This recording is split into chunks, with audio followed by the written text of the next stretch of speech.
Tout le monde s'est moqué d'elle. La millionnaire chinoise parlait encore et encore, mais personne ne semblait vouloir comprendre. Les employés ricanaient, les clients chuchotaient, jusqu'à ce qu'une petite fille pauvre, fille d'une femme de chambre, surprenne tout le monde en parlant chinois. C'est à cet instant qu'un détail attira encore plus l'attention, le collier de jade que la millionnaire portait à son cou. Un collier simple à première vue, mais qui cachait une vérité capable de souiller le nom des riches et des politiciens de la ville. À ce moment, personne ne pouvait l'imaginer. Mais les mots innocents de la fillette et ce collier mystérieux étaient sur le point de révéler des secrets enfouis depuis des décennies, des secrets capables de détruire des empires entiers. L'hôtel Majestic, au cœur de Paris, était connu comme le temple du raffinement. Ses sols en marbre poli scintillaient sous la lumière dorée des lustres en cristal, et ses portes en bronze tournaient sans cesse, accueillant et raccompagnant des millionnaires. C'était un lieu où les pauvres n'existaient que pour servir, et où les riches s'étaient habitués à être traités comme des dieux. Dans la salle de repos du personnel, l'agitation avait déjà commencé bien avant l'arrivée de la mystérieuse cliente. Claire, une réceptionniste au sourire étudié et à la langue bien pendue, parlait comme si elle narrait un scandale. Cette Chinoise. « Je n'ai jamais vu autant de demandes absurdes », dit-elle en secouant la tête. La température de la chambre réglée au 10e de degré près, pas de tissu synthétique, et croyez-le ou non, même pas de fleurs à forte odeur à son étage. Pierre le groom rit en ajustant sa casquette. Ce doit être encore une de ces célébrités excentriques. Je parie qu'elle va nous donner du fil à retordre. Inès, la femme de chambre, croisa les bras et soupira. Le problème, c'est que les gens comme ça pensent qu'ils peuvent commander tout le monde simplement parce qu'ils ont de l'argent. Les rires furent interrompus lorsque le directeur, M. Lambert, entra en sueur comme à son habitude. « Tout le monde, attention !» dit-il d'une voix tremblante. « La cliente VIP est arrivée en avance et personne n'arrive à communiquer avec elle. » Dehors, une voiture noire s'arrêta devant l'entrée principale. Le portier, empressé, ouvrit la portière et une femme à la présence imposante en descendit. Un tailleur Chanel impeccable, des lunettes de soleil, un sac Gucci et 2 valises en cuir vieilli qui détonnaient avec les bagages modernes. Madame Limet ne semblait ni sourire, ni se soucier des regards. Elle parlait rapidement en mandarin, en faisant des gestes en direction de ses valises. Les employés se regardèrent, perdus, tandis que Claire maintenait son sourire forcé. « Soyez la bienvenue au Majestic, madame. Votre nom, s'il vous plaît ?» La femme ignora la question et répéta quelque chose en chinois. C'est à ce moment que tous les regards se tournèrent vers l'enfant qui observait en arrière-plan. Sarah Dubois, fille de Rose, une femme de chambre oubliée dans les couloirs, regardait la scène en silence. Petite, vêtue de vêtements simples, mais avec une lueur différente dans les yeux. Et avant que quiconque puisse à nouveau rire de la situation, la voix de la fillette retentit claire et surprenante. Elle demande de faire très attention aux valises. Elles sont plus précieuses qu'elles n'en ont l'air. Le hall se figea. Le silence qui s'abattit sur le vestibule parut trop lourd pour être brisé pendant quelques secondes. Tous regardèrent Sarah comme si elle était un fantôme. La fillette, âgée de seulement 10 ans, avait parlé chinois avec une telle aisance que personne ne put dissimuler son étonnement. Claire fut la première à réagir, fronçant les sourcils et tentant de reprendre le contrôle de la situation. « Comment cette gamine peut-elle savoir ce qu'elle dit ?» chuchota-t-elle, assez fort pour que d'autres l'entendent. Rose, qui jusqu'alors ramassait discrètement du linge de lit dans un chariot, resta paralysée. Son cœur s'emballa, craignant que sa fille ne soit allée trop loin. Les employés comme elle étaient déjà traités comme des invisibles, mais le moindre faux pas pouvait leur coûter leur emploi. Elle s'approcha rapidement de Sarah, la saisissant par l'épaule. « Ma chérie, tais-toi » murmura-t-elle fermement, essayant de calmer le jeu. Mais il était trop tard. Madame Limet, jusqu'alors réservée et froide, leva la tête. Derrière ses lunettes de soleil, ses yeux brillèrent d'émotion. Pour la première fois depuis son arrivée à l'hôtel, elle semblait satisfaite. Elle s'approcha de Sarah et en mandarin dit quelque chose que seule la fillette comprit. Sarah prit une profonde inspiration, regardant sa mère avant de traduire pour les autres. Elle a dit qu'elle a enfin trouvé quelqu'un en qui elle peut avoir confiance. Le choc fut immédiat. Pierre rit avec mépris. Faire confiance à une gamine. C'est une blague. Inès, en revanche, plissa les yeux comme si elle pressentait qu'il y avait quelque chose de plus grand dans cette histoire. Le directeur, M. Lambert, n'apprécia pas du tout la scène. « Madame, S'il y a un problème de communication, nous vous fournirons un traducteur professionnel, dit-il en forçant un sourire. Et il n'est pas nécessaire d'impliquer les enfants. Madame Limay ne répondit pas, se contentant de toucher le collier de jade qui pendait à son cou. Le geste attira l'attention de tous. Il y avait quelque chose d'étrange dans cet objet. Ce n'était pas seulement un bijou. Il était lourd, ancien, chargé d'histoire. Sarah, avec l'innocence que seule une enfant peut avoir, compléta la traduction sans se rendre compte du danger qu'elle courait. Elle a dit que ce collier a déjà fait couler beaucoup de sang et que, s'il tombe entre de mauvaises mains, les puissants de cette ville perdront tout ce qu'ils possèdent. Les mots résonnèrent comme une menace. Le rire de Pierre s'éteignit. La couleur quitta le visage de Claire et le directeur Lambert déglutit difficilement. Rose tira sa fille en arrière, terrifiée. « Sarah, pour l'amour du ciel, ne répète pas ces choses. » chuchota-t-elle désespérée. Mais il était trop tard. La millionnaire chinoise avait choisi sa traductrice, et à chaque phrase révélée, il devenait clair que la vie de tous dans cet hôtel était sur le point de basculer à tout jamais. L'atmosphère dans le hall de l'hôtel était encore lourde après la révélation de Sarah. Personne n'osait commenter ouvertement, mais les regards disaient tout. Quelques clients chuchotaient discrètement, intrigués par la scène, tandis que les employés faisaient semblant de continuer leurs tâches, bien que chaque geste fût empreint de tension. Claire s'approcha du comptoir, toujours mal à l'aise de ce qui venait de se passer. « Merci Inès, ce n'est pas normal », murmura-t-elle, en essayant de paraître professionnelle mais avec du venin dans la voix. Comment une gamine comme ça peut-elle comprendre le mandarin? Il est évident qu'elles inventent quelque chose. Pierre, toujours moqueur, secoua la tête. « Inventé? Tu as entendu ce qu'elle a dit ?» Et cette Chinoise a confirmé du regard. Si c'est un coup monté, il est bien ficelé. Inès, cependant, gardait le front plissé. Il y avait quelque chose dans ce collier qui ne lui sortait pas de l'esprit. La manière dont Madame Limay le touchait semblait être un geste rituel, presque révérencieux. Elle s'approcha de Rose et lui parla à voix basse. « Rose, vous devez maîtriser cet enfant. Vous ne savez pas dans quoi vous pourriez vous embarquer. » Et qui dit-ce? Rose déglutit difficilement, sentant son cœur se serrer. Elle-même était déjà envahie par la peur. Elle savait que le moindre faux pas pouvait lui coûter son emploi, ou peut-être même la sécurité de Sarah. Elle attira sa fille près d'elle et lui chuchota fermement. « Tu ne dis plus un mot. Tu as compris? Pas un seul mot. » Mais Madame Limay ne semblait pas disposée à renoncer à cet improbable allié. Elle retira ses lunettes de soleil, révélant des yeux intenses et attentifs, et se pencha légèrement vers Sarah. Elle parla de nouveau en mandarin sans se presser, comme pour tester jusqu'où allait la compréhension de la fillette. Sarah, hésitante, traduisit à voix basse mais de manière audible pour tous. Elle a dit que cet hôtel cache plus que des murs de marbre. Elle a dit que des hommes sont passés par ici qui ont volé non seulement de l'argent, mais des vies entières. L'air devint pesant. Le directeur, M. Lambert, écarquilla les yeux et tenta d'intervenir rapidement. « Ça suffit », dit-il d'un ton sec. « C'est un hôtel de prestige, et nous ne permettrons pas que des conversations insensées créent la confusion. » Madame Limay, cependant, ne se laissa pas démonter. Elle se redressa et lança un regard froid au directeur. Puis elle se remit à tenir son collier, le serrant comme si elle gardait un secret. À cet instant, un des clients, un homme d'affaires corpulent en costume gris, s'approcha avec curiosité. « Excusez-moi, que dit cette dame ?» demanda-t-il, clairement intrigué. Ce fut Sarah qui répondit, avant que sa mère ne puisse l'en empêcher, que ce collier renferme la preuve de crime que personne n'a eu le courage de révéler. Le silence s'installa de nouveau dans l'environnement. Même le son des ascenseurs sembla s'arrêter. Rose serra la main de sa fille, désespérée, mais il était déjà trop tard. La fillette était devenue la porte-parole d'une vérité dangereuse. Et pour la première fois, les employés réalisèrent qu'ils n'avaient pas affaire à une cliente ordinaire, mais à une histoire qui pourrait ébranler les fondements de la ville entière. L'ambiance dans le hall avait complètement changé.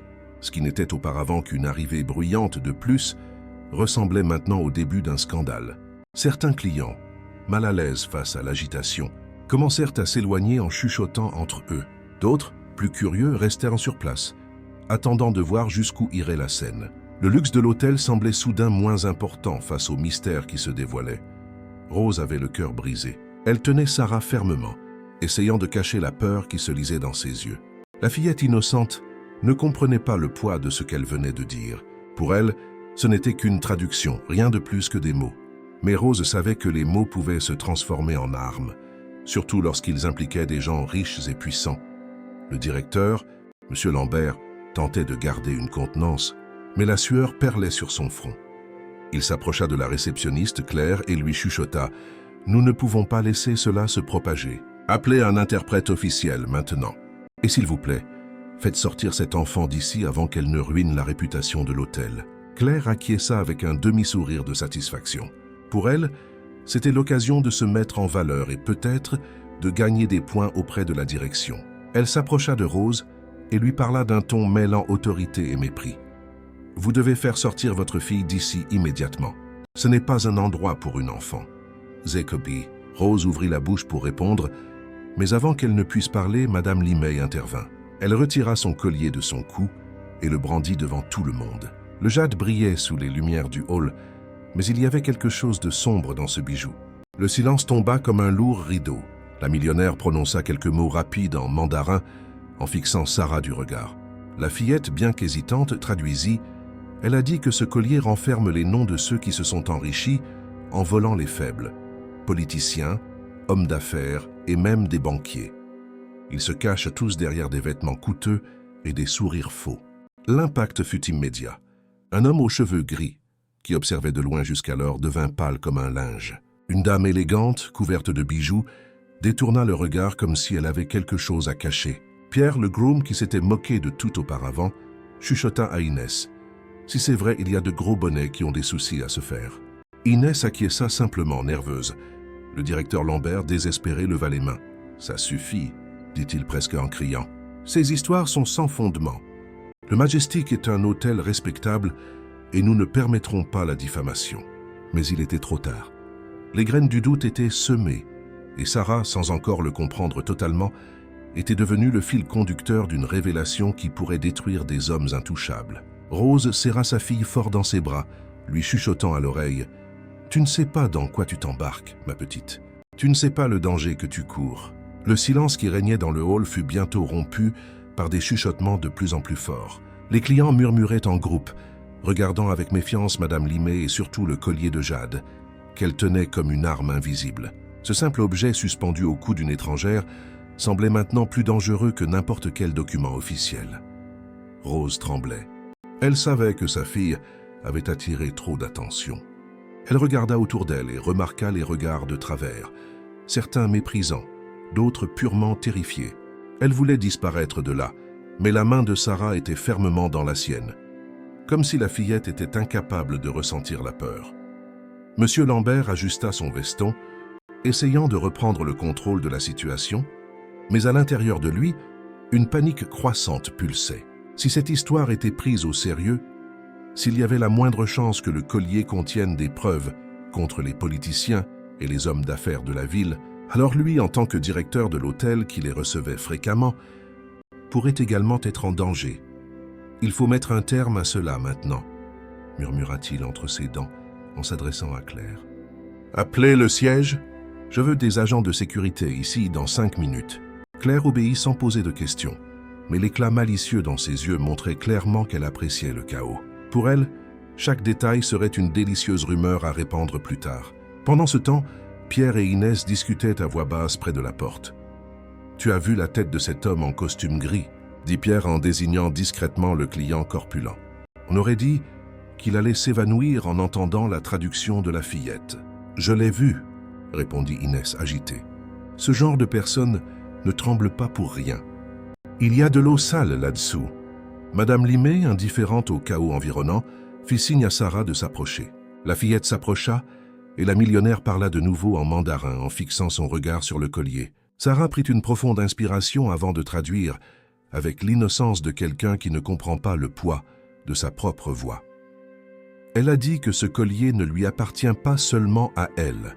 Il porte les histoires volées d'un peuple et qu'il y a des hommes dans cette ville qui feraient n'importe quoi pour le détruire parce qu'il contient la preuve de ce qu'ils ont volé.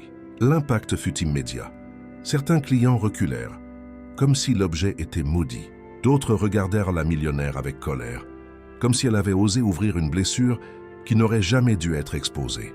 Rose tira sa fille en arrière, presque désespérée.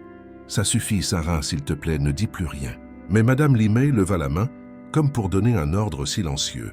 Et à cet instant, il devint clair pour tout le monde que la femme n'était pas seule dans son combat. Une guerre cachée était sur le point d'éclater, et d'une manière ou d'une autre, une enfant pauvre était devenue sa voix la plus puissante. L'attente ne fut pas longue. Le son ferme de pas résonna dans le hall, et bientôt 2 grands hommes en costume noir franchirent la porte tournante. Ils avaient une allure militaire et des regards froids, habitués à obéir aux ordres sans poser de questions. Monsieur Lambert soupira de soulagement, comme si ces agents de sécurité étaient la solution au chaos. « Enfin » murmura-t-il en ajustant sa cravate avant de s'approcher d'eux. « Je veux que vous conduisiez cette dame à sa chambre et que personne ne la dérange plus. » Mais tout le monde comprit le sous-entendu. Ce n'était pas seulement une mesure de sécurité, c'était un message pour faire taire Madame Limay. Rose serra instinctivement Sarah dans ses bras, comme si elle pressentait le danger. Les yeux de la fillette, cependant, brillaient plus de curiosité que de peur. Elle observait les agents de sécurité, comme si elle essayait de déchiffrer une énigme, sans se rendre compte qu'elle était la pièce la plus vulnérable de tout ce jeu. Claire croisa les bras et esquissa un sourire de satisfaction. « Ah, et voilà, maintenant on va mettre de l'ordre dans ce cirque », chuchota-t-elle sans cacher son mépris. Mais avant que les agents de sécurité ne s'approchent, Madame Limay brandit bien haut le collier de jade, attirant l'attention de tous. Sa voix en mandarin retentit, ferme, chargée d'autorité. Même sans comprendre, les personnes présentes sentirent le poids de ces mots. Sarah, hésitante, traduisit. Elle a dit que ce collier renferme des noms. Des noms qui, s'ils sont révélés, mettront fin à des familles entières de l'élite de cette ville. Le hall tout entier sembla retenir son souffle. Même les agents de sécurité, entraînés à ne montrer aucune émotion, échangèrent des regards rapides. Ils savaient qu'il ne s'agissait pas seulement d'une cliente à problème. Il y avait quelque chose de bien plus grand derrière cette femme.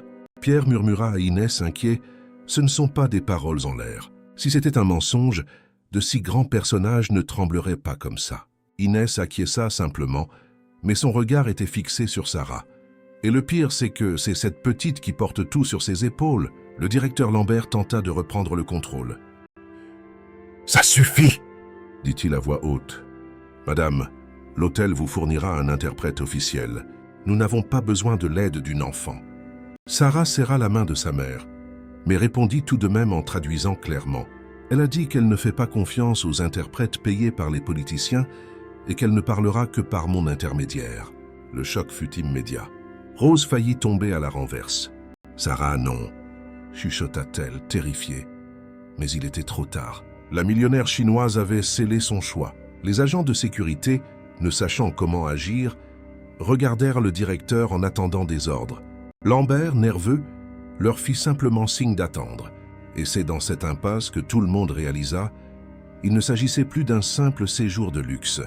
C'était le début d'une bataille silencieuse, où une enfant était devenue le centre de tout.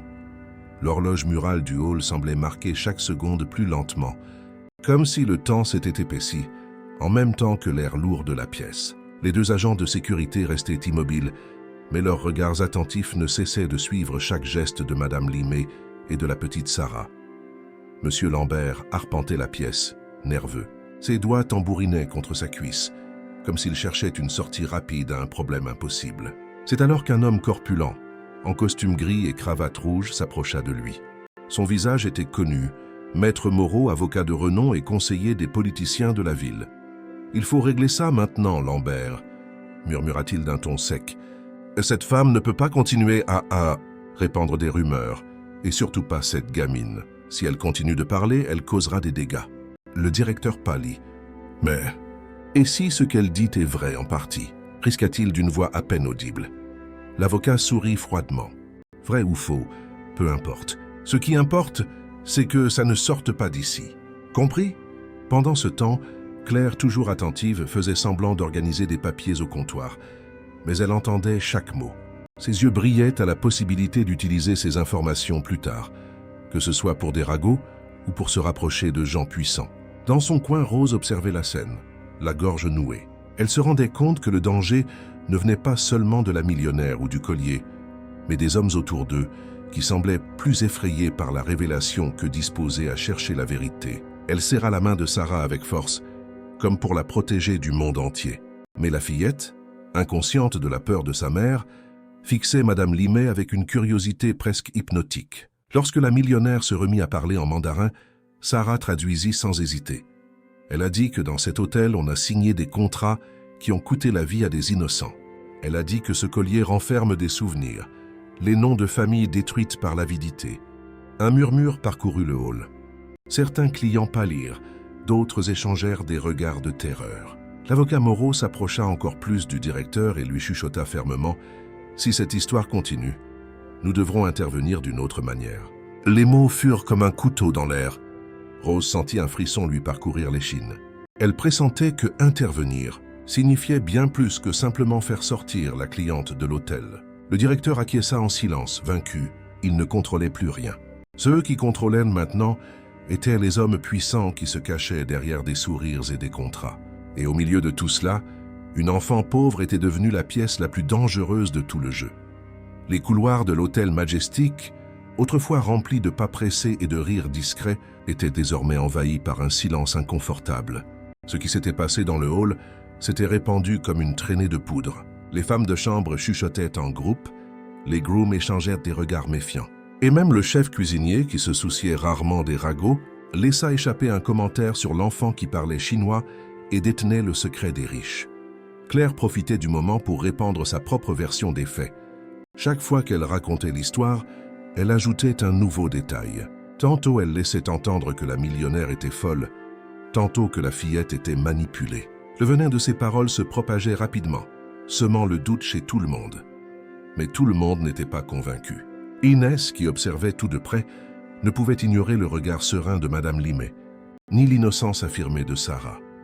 Quelque chose en elle lui disait qu'il y avait de la vérité dans cette histoire, aussi absurde qu'elle puisse paraître. Elle chercha Pierre dans le couloir et lui parla à voix basse. « Tu ne l'as pas senti ?» Quand la petite a traduit, ça semblait vrai. Ce n'était pas une invention. Pierre soupira, passant la main sur son front. « Je l'ai senti, oui, mais il faut faire attention. J'ai vu des gens disparaître pour bien moins que ça. » Pendant ce temps, dans le hall, le directeur Lambert se réunissait avec deux hommes de confiance envoyés par les avocats. « Je veux que vous teniez cet enfant à l'écart du public, » dit-il en essayant de paraître ferme. « Si nécessaire, inventez une excuse. Dites qu'elle a dérangé une cliente et qu'elle devra quitter les lieux avec sa mère. » Rose, qui entendit une partie de la conversation en passant dans le couloir, sentit ses jambes trembler. Elle avait déjà supporté des années d'humiliation silencieuse, mais cette fois c'était différent. Il complotait contre sa fille. Elle serra Sarah dans ses bras et lui chuchota. « Il faut qu'on parte d'ici avant que quelque chose de pire n'arrive. » Mais Sarah, les yeux grands ouverts, répondit à voix basse « Maman, elle a besoin de moi. Tu n'as pas vu? C'est comme si j'étais la seule personne en qui elle a confiance. » Le dilemme de Rose ne faisait que s'aggraver. Entre protéger sa fille et obéir aux règles de l'hôtel, son cœur semblait être écrasé de toutes parts. Madame Limay, quant à elle, restait calme. Du haut de son assurance, elle ne semblait rien craindre. Une fois de plus, elle toucha son collier de jade et murmura en mandarin en fixant Sarah du regard. La fillette traduisit d'une voix basse mais ferme. Elle a dit que les secrets de ce collier ne peuvent plus être enterrés et que je suis la clé pour tout révéler. Le hall tout entier sembla retenir son souffle. Employés, clients et même les agents de sécurité s'échangèrent des regards, partagés entre la loyauté envers l'hôtel et le sentiment d'être face à quelque chose de bien plus grand qu'eux. L'horloge approchait de midi, mais à l'intérieur de l'hôtel Majestic, le temps semblait suspendu. La tension s'était propagée comme un courant électrique, parcourant chaque couloir, chaque regard. Le hall, autrefois un lieu de réception impeccable, était désormais un champ de mines de secrets et de méfiance. Claire, toujours prête à se faire remarquer, décida d'agir. Elle se dirigea vers Rose et Sarah d'un pas ferme, comme si elle était la maîtresse des lieux. « Assez de cette comédie ?» dit-elle avec le sourire forcé de celle qui essaie de garder une contenance. « Car cet hôtel n'est pas une scène de théâtre. Vous, Rose, devez ramener votre fille à la maison maintenant. » Rose rougit de honte et serra fort la main de sa fille, mais avant qu'elle ne puisse répondre, Pierre s'approcha, tentant d'apaiser la situation. « Claire, laisse tomber. La petite n'a rien fait de mal. » Mais Claire ne recula pas. Son regard perçant balaya le visage de Sarah, comme pour la réduire au silence. « Rien fait de mal, » rétorqua-t-elle. Elle ridiculise tout l'hôtel avec ses traductions insensées. Qui va faire confiance au Majestic après ça? Les mots furent comme des poignards dans le cœur de Rose. Elle avait déjà subi de nombreuses humiliations dans cet endroit, mais entendre que sa fille était considérée comme une honte la laissa sans voix. Elle sentit sa gorge se serrer, mais elle resta ferme. « Ma fille n'a pas menti sur un seul mot, » dit-elle.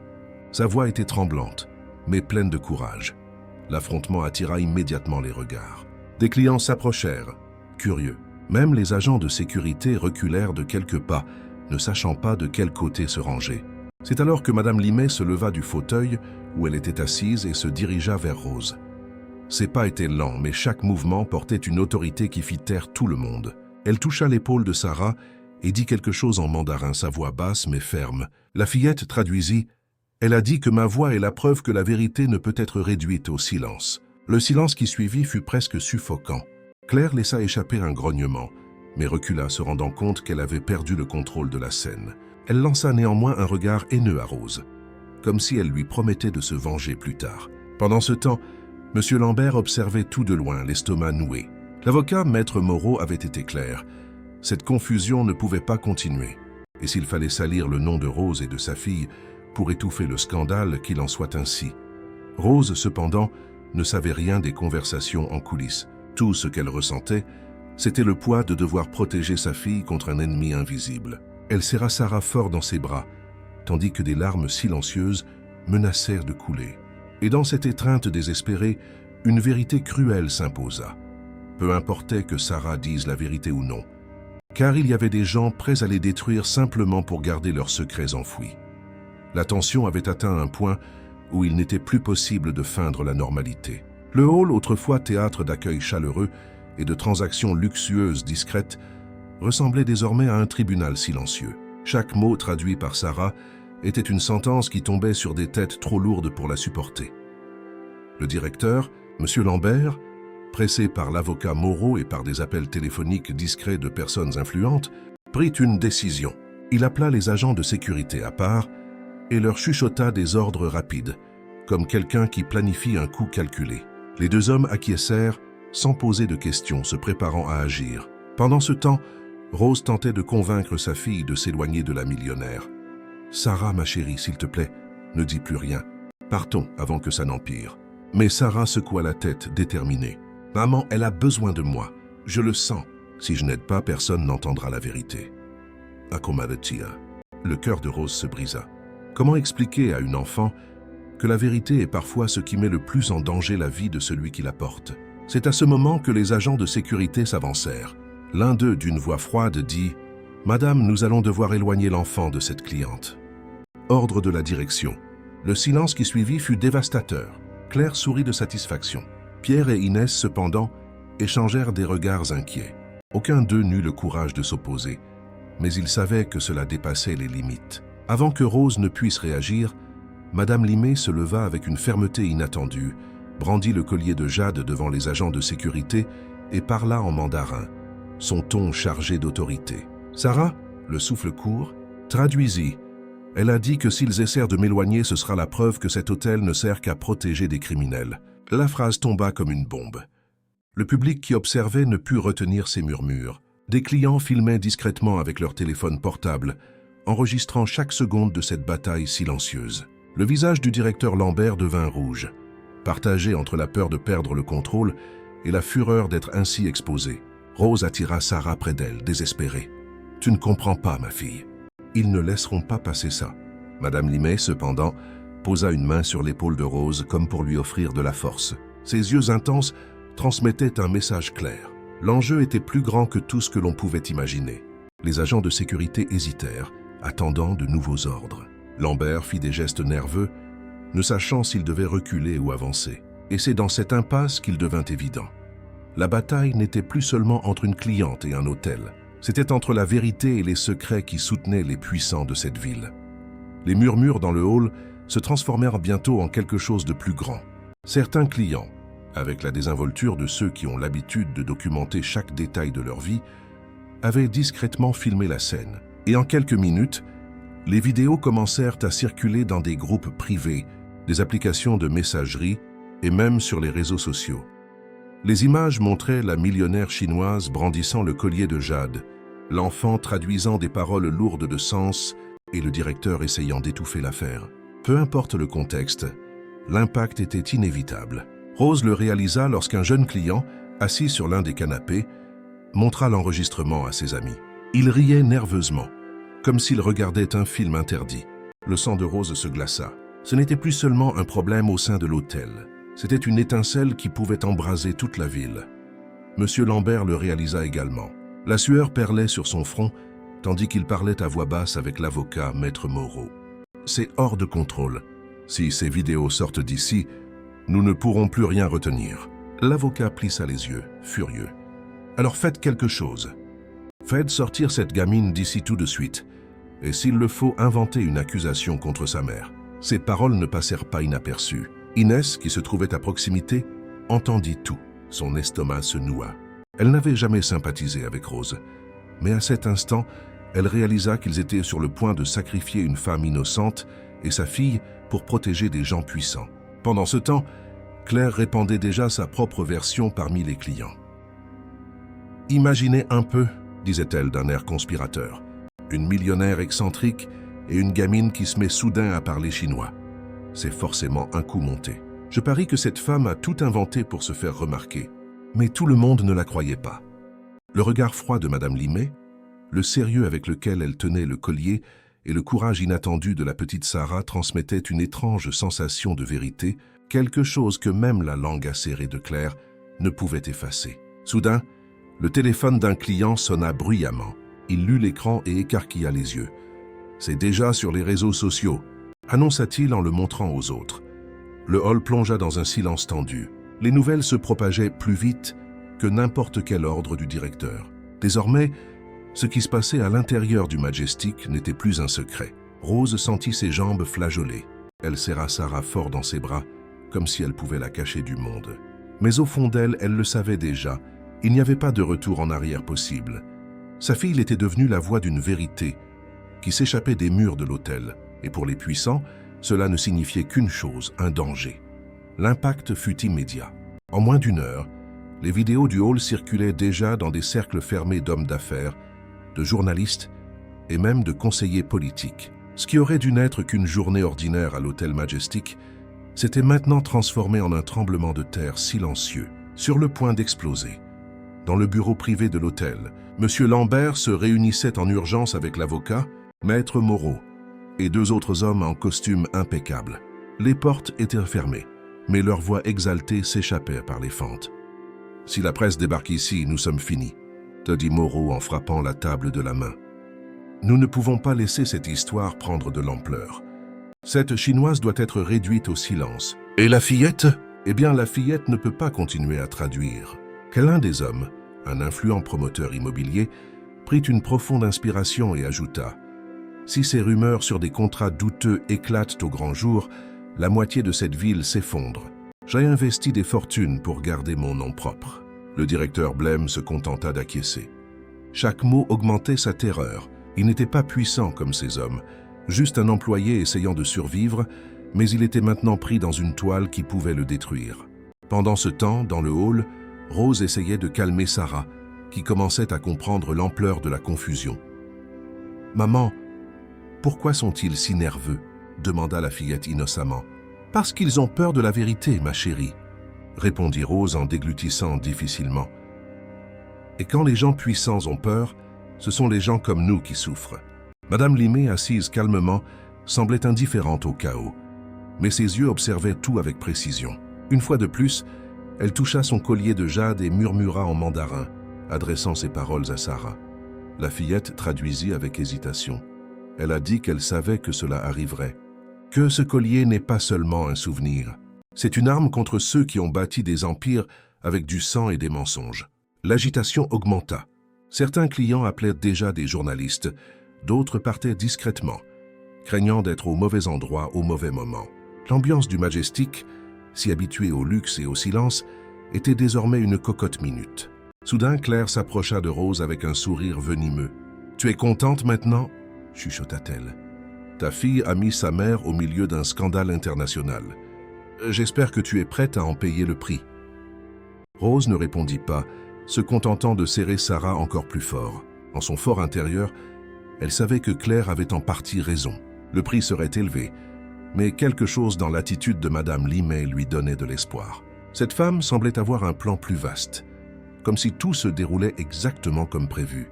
Et pour la première fois, Rose commença à se demander, le collier gardait-il non seulement des secrets, mais aussi une stratégie capable de faire tomber les intouchables de la ville.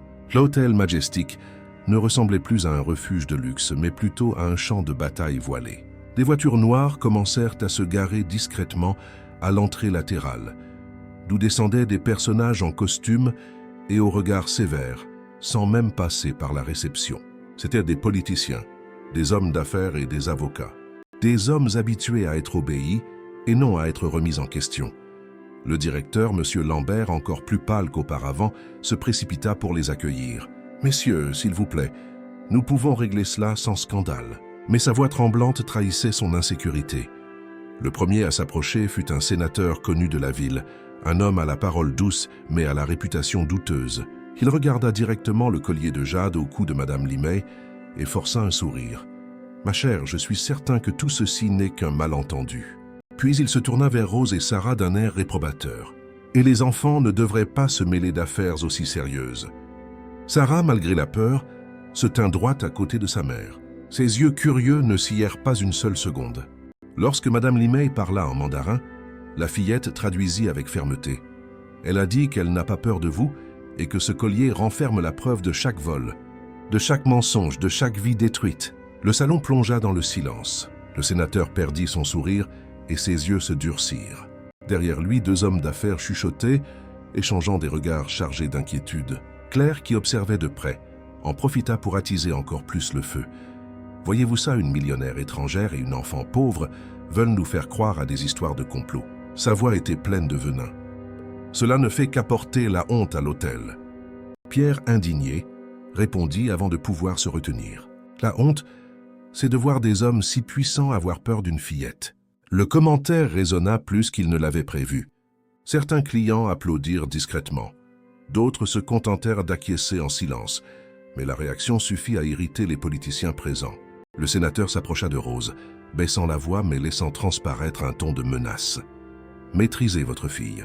Si elle continue, je ne répondrai pas des conséquences. » Le cœur de Rose s'emballa. Elle voulut crier, s'enfuir de là, mais ses jambes étaient clouées au sol. Elle serra Sarah fort dans ses bras, comme si elle pouvait la protéger du monde entier.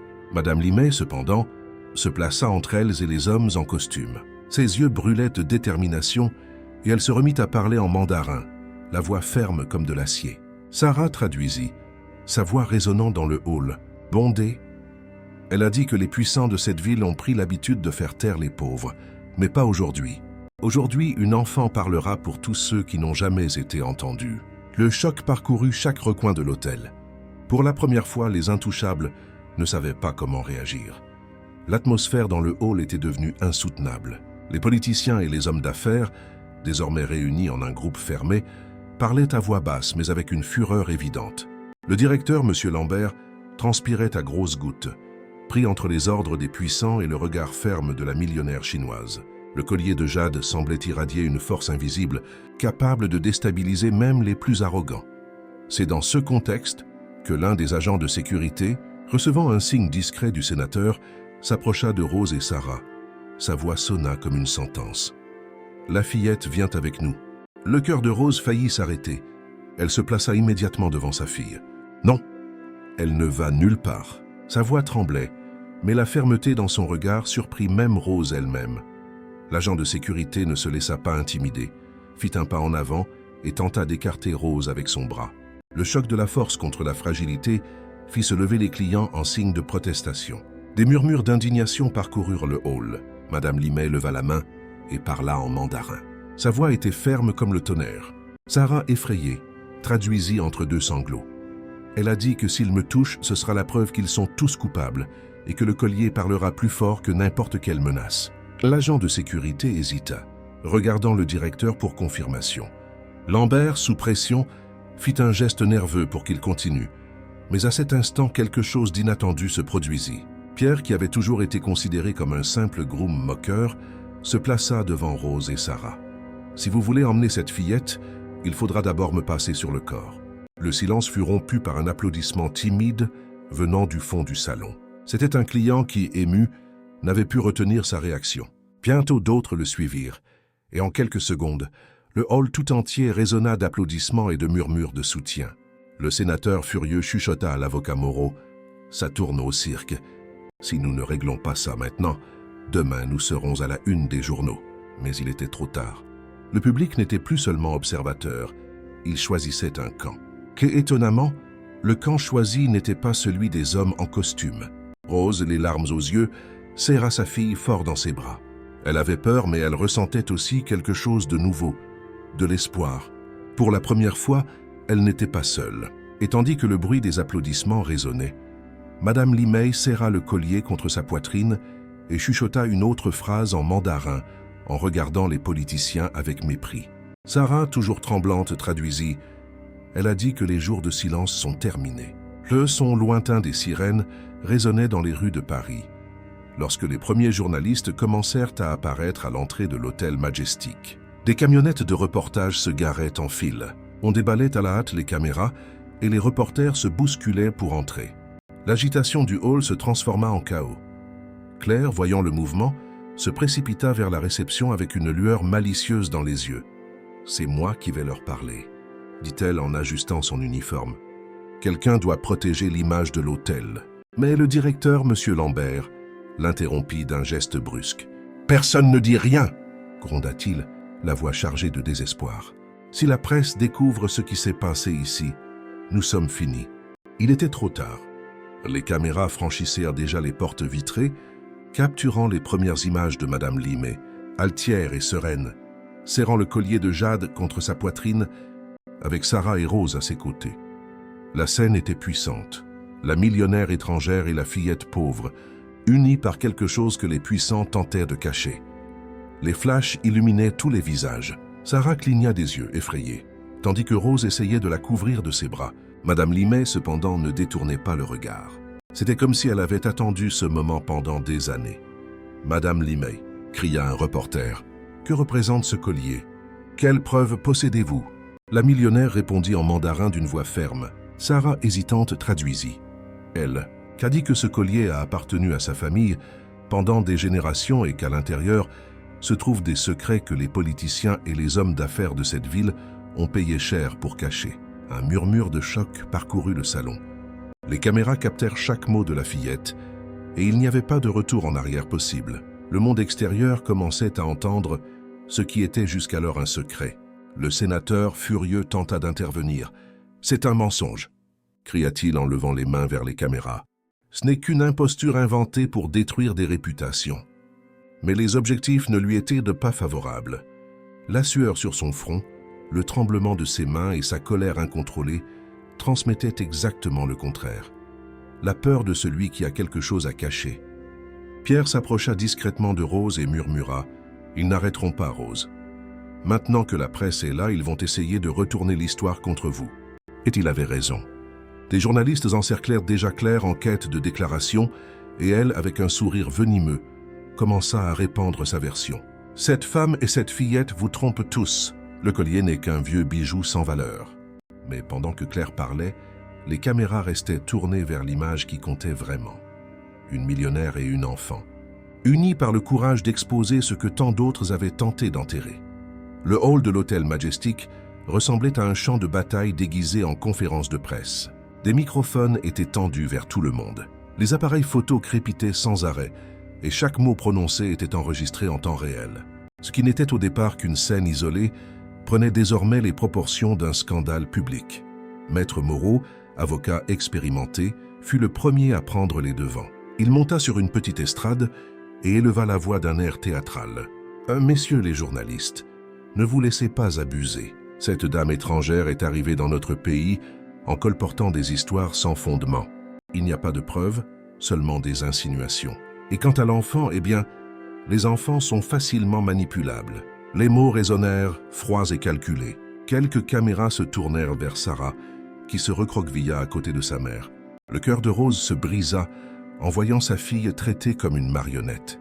Claire, saisissant sa chance d'apparaître, se précipita vers les reporters et ajouta « C'est exact, je travaille ici, je sais tout. » Cette cliente a monté un spectacle pour se faire remarquer. Le collier n'est qu'une vieille pacotille.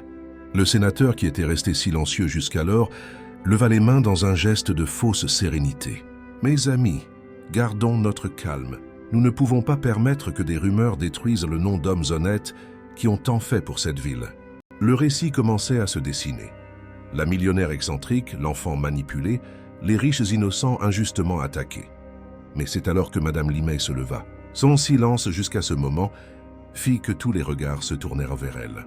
Elle parla en mandarin et sa voix, bien qu'incompréhensible pour la plupart, portait une force indéniable. Sarah prit une profonde inspiration, les larmes aux yeux, et traduisit. Elle a dit que chacune de leurs paroles est un masque, que ce collier n'est pas seulement un bijou, mais la clé pour révéler des documents cachés, et que s'il lui arrive quelque chose, à elle ou à moi, tout éclatera au grand jour de toute façon. L'effet fut immédiat. Les journalistes s'agitèrent, bombardant les politiciens de questions. De quels documents s'agit-il? L'hôtel est-il impliqué? Pourquoi avoir si peur d'une simple cliente? Le sénateur balbutia perdu.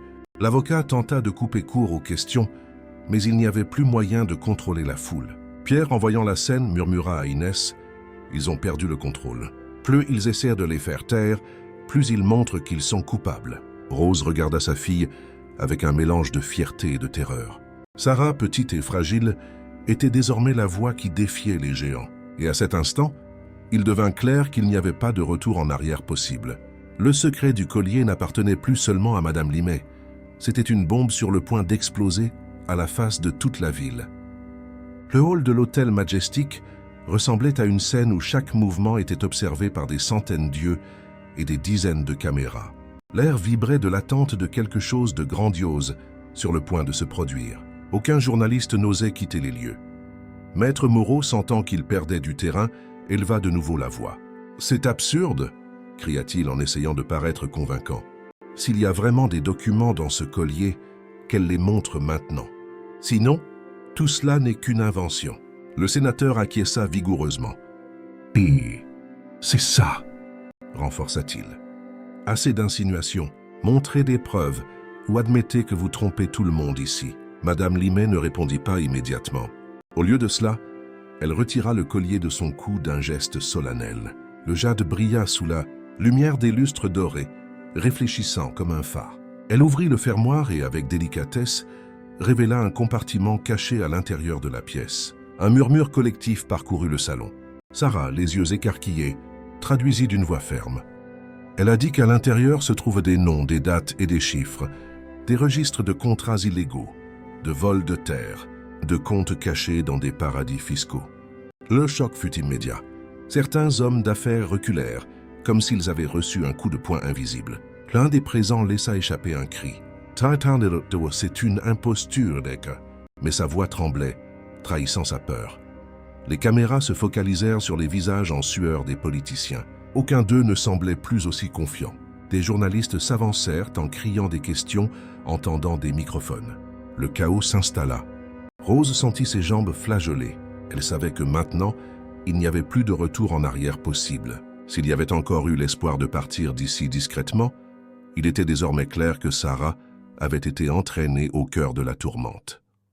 « Maman », dit la fillette en regardant Rose avec un mélange de peur et de courage.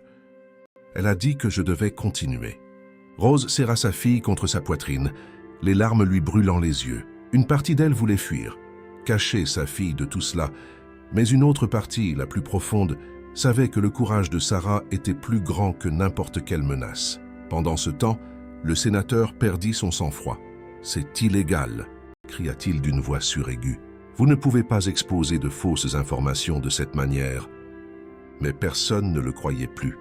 Son désespoir était une preuve suffisante qu'il y avait quelque chose à cacher. Pierre, en observant, murmura à Inès « Leur château de cartes s'effondre, et c'est une fillette de 10 ans qui en retire la première pierre. » Le hall tout entier semblait vibrer entre la peur et l'espoir. Pour la première fois, le pouvoir de ces hommes était remis en question devant tout le monde. Le salon tout entier semblait figé dans le temps. L'éclat du collier de jade se reflétait sur les objectifs des caméras, tandis que chaque mot traduit par Sarah résonnait comme un marteau de justice. Les politiciens et les hommes d'affaires, autrefois hautains, étaient maintenant blêmes, en sueur, et tentaient d'échapper au microphone. Madame Limay ne reculait pas. Ses yeux portaient des décennies de douleur et de silence. Elle parla en mandarin lentement et fermement, comme si elle dictait une sentence. Sarah prit une profonde inspiration et traduisit avec la voix la plus claire qu'elle ait jamais eue. Elle a dit que leur richesse est née de la misère des innocents, que chaque pierre de cet hôtel, chaque fortune bâtie, a coûté des larmes et du sang, et qu'aujourd'hui, devant tout le monde, ces voix oubliées sont enfin entendues. L'impact fut dévastateur. Des journalistes diffusaient en direct, les réseaux sociaux explosaient de commentaires, et des hashtags avec le nom de la millionnaire et de la fillette grimpaient dans les tendances. Le monde entier était maintenant au courant. Le sénateur, incapable de contrôler sa panique, tenta d'arracher le collier des mains de Madame Limay, mais fut maîtrisé par ses propres agents de sécurité qui, hésitant jusqu'alors, réalisèrent qu'ils ne pouvaient plus se ranger du mauvais côté de l'histoire. La scène fut capturée par des dizaines de téléphones portables, l'homme puissant, réduit à un agresseur désespéré. Rose tomba à genoux, serrant Sarah fort dans ses bras. Des larmes coulaient, non seulement de peur, mais aussi de fierté. Sa fille, si petite et invisible aux yeux du monde, était devenue le filet de voix que personne n'avait réussi à faire taire. « Tu as été bien trop courageuse, ma petite », chuchota-t-elle émue. Pierre et Inès, qui observaient tout, s'approchèrent et aidèrent Rose à se relever. Pour la première fois, la femme ne se sentait pas seule. Madame Limay remit le collier à son cou et regarda Rose et Sarah avec un regard de gratitude. En mandarin, elle murmura quelques mots brefs. Sarah traduisit, souriant à travers ses larmes. Elle a dit qu'elle n'y serait jamais arrivée sans nous. Le hall tout entier éclata en applaudissements. Ce n'étaient pas seulement des applaudissements de soutien à la millionnaire, mais aussi à la fillette, qui avait osé défier les puissants. Les journalistes enregistrèrent chaque détail et à cet instant, il devint clair. La vérité ne pouvait plus être enterrée. L'hôtel Majestic, autrefois symbole de luxe et de pouvoir, s'était transformé en la scène où la justice commençait à faire ses premiers pas. Et la leçon finale, gravée dans le cœur de tous les présents, fut simple et puissante. Parfois, la voix la plus fragile est précisément celle qui a la force de changer le monde. Quelques jours plus tard, l'hôtel Majestic n'était plus le même. Les portes tournantes tournaient encore, les lustres brillaient encore, mais l'air d'intouchabilité s'était brisé pour toujours. Les journaux affichèrent des titres en gros caractères. Les secrets de Jade. Une millionnaire chinoise expose la corruption à Paris. Des politiciens démissionnèrent. Des hommes d'affaires furent convoqués pour rendre des comptes, et même le nom de l'hôtel était désormais entaché par le scandale. Cependant, pour Rose et Sarah, la vie suivait un autre cours. La peur existait encore, mais elle était maintenant accompagnée d'un nouveau sentiment, la fierté. Des gens qui passaient autrefois devant elles, sans même les remarquer, les arrêtaient maintenant dans la rue pour les remercier, pour dire que le courage d'une enfant avait donné une voix à ceux qui n'avaient jamais été entendus. Un matin ensoleillé, Pierre se présenta à la modeste maison où vivait Rose. Il portait un sourire sincère et un dossier sous le bras. « L'hôtel ne sera plus jamais le même, Rose, mais vous et votre fille méritez une nouvelle chance. » Il lui tendit des documents, une proposition d'emploi ailleurs avec de meilleures conditions. Rose, émue, serra son amie dans ses bras. Pour la première fois, elle sentait qu'elle n'était pas seulement une employée jetable. Sarah, quant à elle, gardait le regard curieux qui l'avait toujours accompagnée. Madame Limay était repartie dans son pays, mais avant de partir, elle avait laissé un cadeau.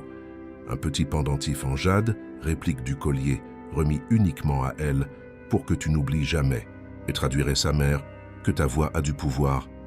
À l'école, les camarades qui s'intéressaient peu à elle auparavant la regardaient maintenant avec admiration, mais Sarah ne se vantait pas, ne cherchait pas l'attention. Elle souriait simplement, sachant qu'elle avait fait la différence. La dernière nuit, avant de reprendre sa routine, Rose s'assit avec sa fille sur le balcon. Le vent léger faisait onduler les rideaux et les lumières de la ville brillaient au loin. « Tu as tout changé, ma petite », dit Rose en caressant les cheveux de sa fille. « J'ai passé ma vie à penser que seuls les grands pouvaient gagner, mais tu m'as montré que même les plus petits peuvent éclairer l'obscurité. » Sarah appuya sa tête sur l'épaule de sa mère et avec la douce innocence d'une enfant répondit « Je n'étais pas seule, maman, c'était nous. » Que là, sous les étoiles, mère et fille trouvèrent la paix. La guerre contre les puissants continuerait dans les tribunaux et dans les rues, mais dans leur cœur, il y avait déjà la victoire. car peu importe la taille de l'ennemi, la vérité, lorsqu'elle est dite par la bonne voix, trouve toujours un moyen de triompher. Si vous avez aimé cette histoire, n'hésitez pas à laisser un j'aime et à vous abonner à la chaîne pour ne pas manquer les prochaines vidéos.